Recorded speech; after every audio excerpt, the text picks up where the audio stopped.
Hey everyone, and welcome back to Live for Wonders. Topic of today is art, and more specifically is how to use art as a tool to communicate, to express yourself, to live better. Welcome back then, and we're going straight on in the topic of today. I want just to make a little premise that is actually, this is my point of view, this is nothing that you can, let's say, take as a definition, official definition, because art is really, can be so many things for anyone, that actually trying to define what is art, especially nowadays, is really tricky. I can tell, but I can tell what is art for me, and I can tell you how affected my life in a positive way. So, art for me is communication, art for me is creativity, art for me is creating something, being inspired. Definition of inspiration for me is different from UK and American people, because inspiration sometimes it means that you change a little bit of something, and you, let's say, grow in some ways, but you don't detach yourself for certain things. You know what I mean? Inspiring for me, it means that what someone did gave me inspiration, but not copying the same technique, not trying to imitate what they did, but trying to understand what they did to move forward and doing my version of the things. Is a very thin line, because a lot of people can say, well, I'm not copying that person, but I'm doing a similar works. Yes and no, because you need always to move forward. And I tell you from a scholar point of view, because I've been studying art for more than 10 years, so I know what I'm talking about.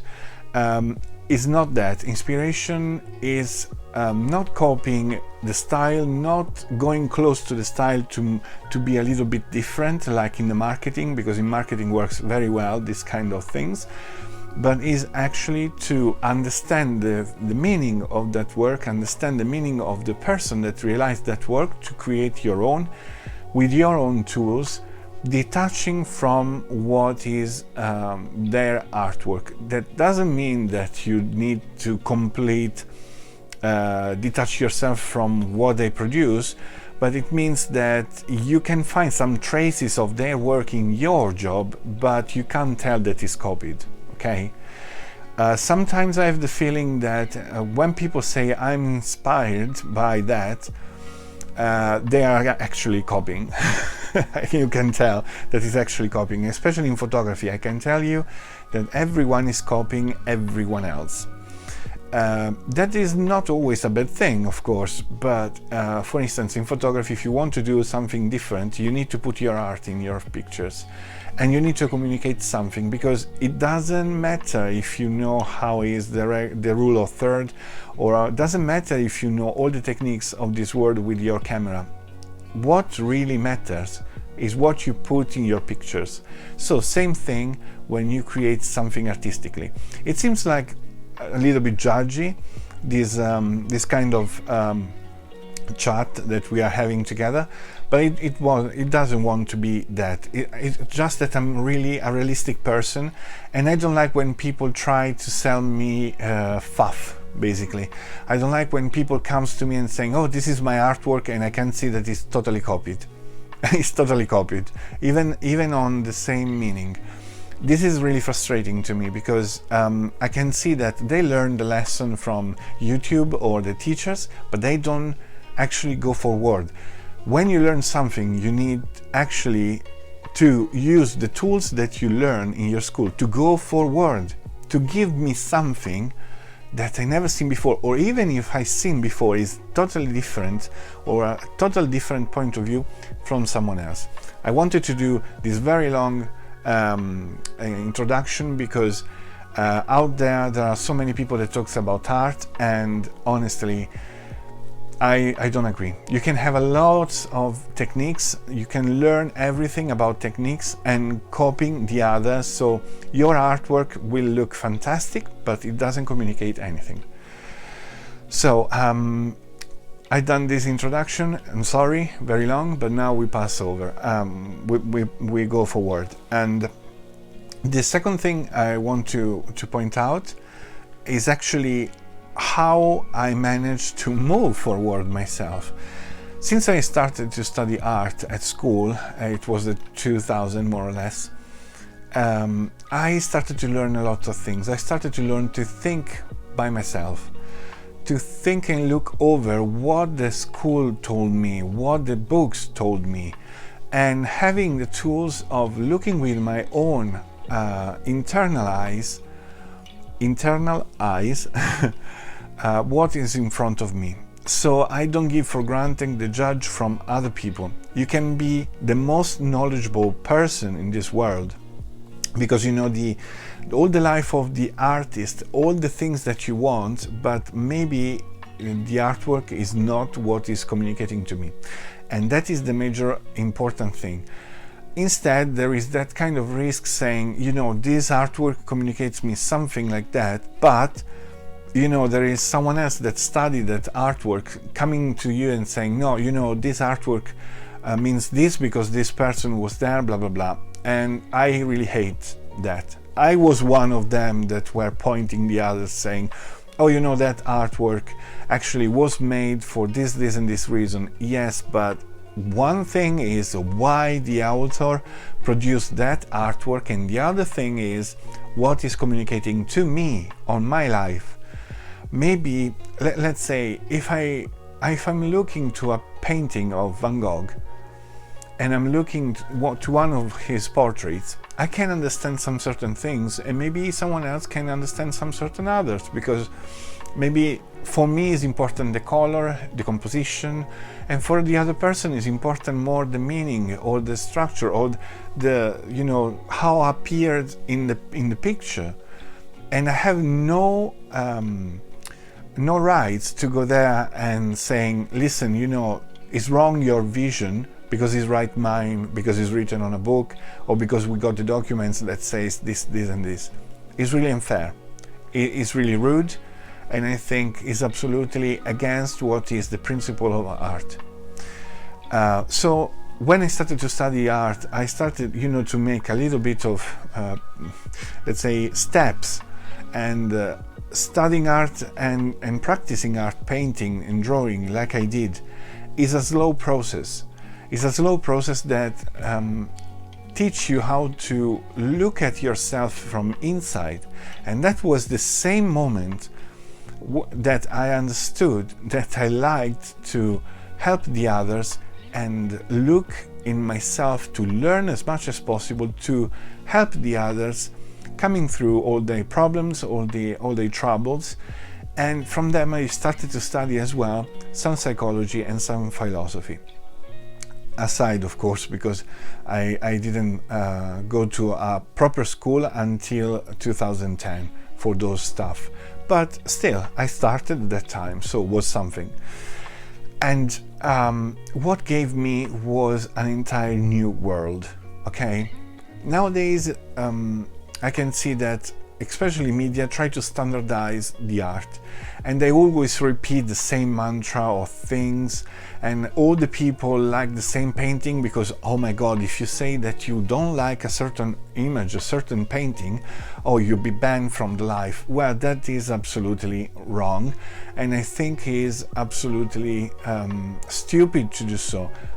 For instance, I don't like some certain works of Italian painting. I don't like, for instance, Raffaello. Everyone go crazy with Raffaello, right? I don't like him because I know that what he produced is actually good technique, because he was a very good in portraits, but from my point of view, and I have all the knowledge to say so, he was just a very lucky guy that met the right people. That's it.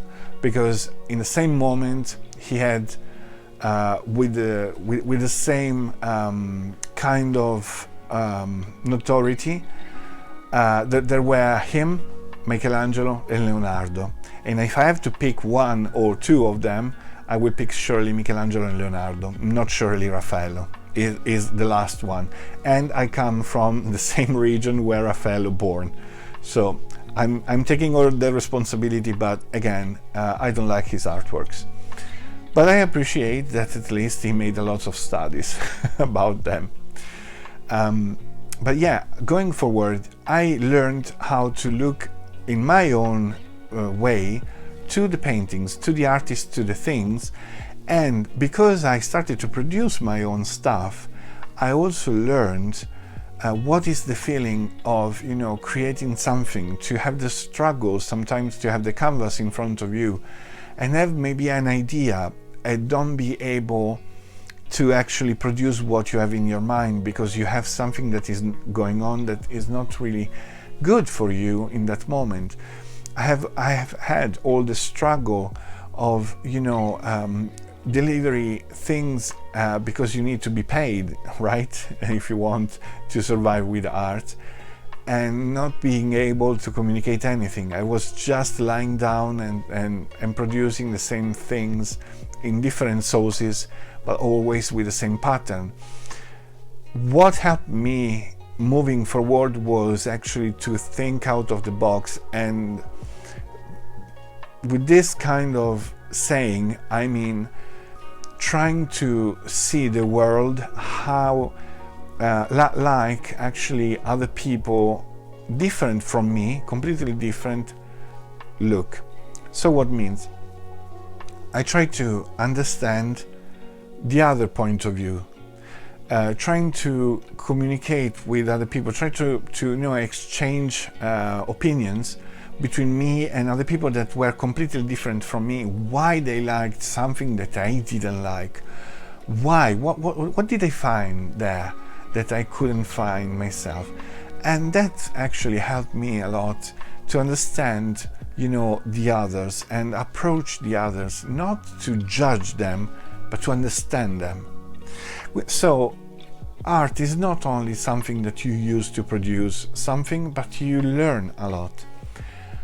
An example is Leonardo, for instance. He learned all his life. If we have all the medicine that we know today, if we have all the knowledge that needed today for the surgery, for the medical thing, it is thanks to Leonardo that dissectioned I don't know how many bodies to study them, to understand the muscular structure, to understand the nervous system, the brain. And this is absolutely crazy if you think about that. He actually been in a cemetery in the night to take out the bodies from the cemetery and to dissection them. How can you even think to do that? Apart that is illegal now, but how do you can even think to do that, even if it was legal? Think about all the machines that he created. Think about the machines that he tried to create to fly. He was thinking 3,000 years ahead. It was something amazing for that time. And in fact, every single king wanted to have him in his court because he could actually provide him machinery for the war and everything. But sometimes I ask myself, but what did he had in mind? What did he think? Because we have some documents from him, we have some diaries, we have actually some notes, but they don't show you exactly the personality of Leonardo. We know that was a little bit inconstant because he had so many interests that it was always distract from one thing to another. In fact, his production in terms of paintings is not really huge. Michelangelo produced much more, for instance, and Michelangelo was a sculptor as well, but actually Leonardo too. But what we got actually from them is, in terms of production, is the same, but in different topic. Leonardo more scientific, more thinker, and Michelangelo more expressive, more passionate in colors, in producing something that actually create emotions, that represent something. So, different personalities. And the only life that we can read about them is thanks to Vasari, that collected, let's say, the life of artists, even though it's very controversial because you can read them, but historically speaking, he'd been so influenced from the time that he was living in and the people that were around, that actually I'm not really sure that is what is actually written down. And also, how can you tell that was so good to know exactly how was Leonardo or how was Michelangelo? So, we always have to be careful about that. But all this huge talk, in actually 15 minutes or so, is just to tell you that art is not only a way to produce something nice to watch. It's something that you can produce for the goodness of everyone else and yours. What I learned in all the years that I studied art is that actually art helped me not only to learn how to draw and paint or how to keep a camera in my hands, but gave me the chance to understand the world where I was living in and put myself in the condition of trying always to learn more, to understand more, to be immersed in something more bigger than just the life that I can perceive, that I can just look around. So my suggestion is start to understand what kind of art you like and try to, if you want to express yourself, try to find the kind of art that actually can fit you and start to produce it. And one thing, important thing, is that you go when you produce art, you ask opinion to someone that is absolutely and brutally honest with you. Because I can see a lot of fair playing around saying, oh, it's very nice, but they think that is actually trash. That you don't really need that. You need someone that is completely honest and tells you, look, there are positive and negative things on the canvas that you show me, on the painting, on the draw, on the sculpture, and these are my opinion, but this, and this, they list you exactly what you're supposed to do. Better is if you got a mentor that actually is an artist, but even normal people sometimes can help you if they are totally honest and if they have a good culture, if they actually know what they are talking about. Because if you ask someone that is on the street and maybe they are not interested in art, I doubt very much that they can actually help you. They can tell you only it's nice or not, but that's it. They don't understand on the process, or maybe they can just tell you, he needs to improve, but that's it. So you need actually to have a friend or someone that is really close to you and to the things that you are going to produce, the kind of art that you like, and actually ask a real opinion on what you are doing. So we will have a lot of time to talk about this. I wanted just to start to talk about art because in this channel so far I tried and I will continue to do to actually propose you to change your life, to make your life better. But art is one of the things that for me made the complete difference. Even in the law of attraction, you actually can use the art for that reason, but I will show you in the next few videos. And for now is everything for today, but I invite you to subscribe, to press the bell, and to leave a comment down and push the like button, of course. I know a lot of things to do, but please, if you can do that, will help me a lot, especially now that YouTube is really saturated of people. You help me out to be a little bit more visible. Okay, if you like my content, of course, I'm not asking you to do in any case, but if you like my content, if you like the way I'm trying to help people and to propose you stuff, I will more than happy if you can do that for me.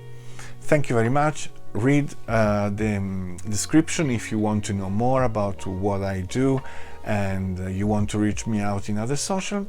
And that's it. Thank you very much, and I'll see you next time. And don't forget to be always shining. Bye bye.